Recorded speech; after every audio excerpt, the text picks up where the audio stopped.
নেত্রকোনায় হাওর অঞ্চলে অনাবাদি জমিগুলোতে বাদাম চাষের আওতায় আনায় এবার চীনা বাদাম চাষে বাম্পার ফলন হয়েছে। এতে খুশি কৃষকেরা।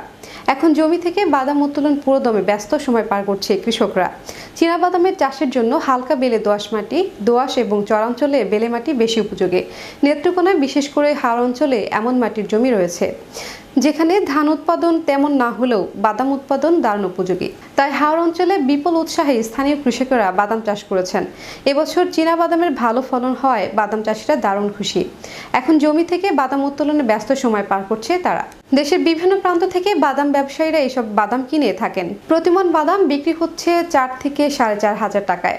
ধানের তুলনায় বাদাম চাষ অনেকটা সহজ ও খরচ কম হওয়ায় চাষিরা লাভবান হচ্ছেন। তাই প্রতি বছর বাদাম উৎপাদন বাড়ছে। সরকারিভাবে কৃষকদের বীজ, সারসহ উপকরণ সহায়তা দেওয়া হয়েছে। এছাড়া মাঠ পর্যায়ে সার্বক্ষণিক তদারকি ও পরামর্শ দিয়েছে কৃষি কর্মকর্তারা। নেত্রকোনা জেলায় হাওর অঞ্চল সহ 452 হেক্টর জমিতে চীনাবাদাম চাষের লক্ষ্যমাত্রা নির্ধারণ করা হয়েছে, যা গত বছরের তুলনায় এবছর বাদাম চাষের কিছুটা বৃদ্ধি পেয়েছে। এবছর চীনাবাদাম উৎপাদনের লক্ষ্যমাত্রা নির্ধারণ করা হয়েছে 735 মেট্রিক টন। আমরা এই জমি বাদাম করার উদ্দেশ্য হইল এটাই যে জমিটা বালু হয়ে আছে, ধানের ফসল হয় না, এই কারণে আমরা বাদাম করি। আমি 1 একরের মতন বাদাম করছি। ইনশাল্লাহ মোটামুটি দাম ভালোই আছে, 4,400 টাকার মতো আছে দাম। বাদাম ভালোই হয়েছে। আমরা 8 বাগা বাদাম তুললে এই ফসল বাদাম ছাড়া কিন্তু ফসল হয় না, ধান হয় না, এর লেগে বাদাম করে।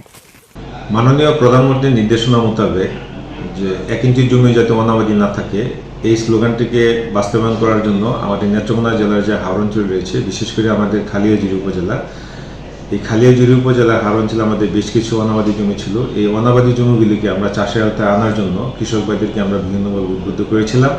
তারই ধারাবাহিকতায় এখানে আমাদের শাকসবজি সহ চীনাবাদামের আবাদি এলাকা আমাদের এখানে যথেষ্ট পরিমাণে বৃদ্ধি পেয়েছে। আমাদের এই জেলায় এবছর 452 হেক্টর জমিতে চীনাবাদামের আবাদ হয়েছে।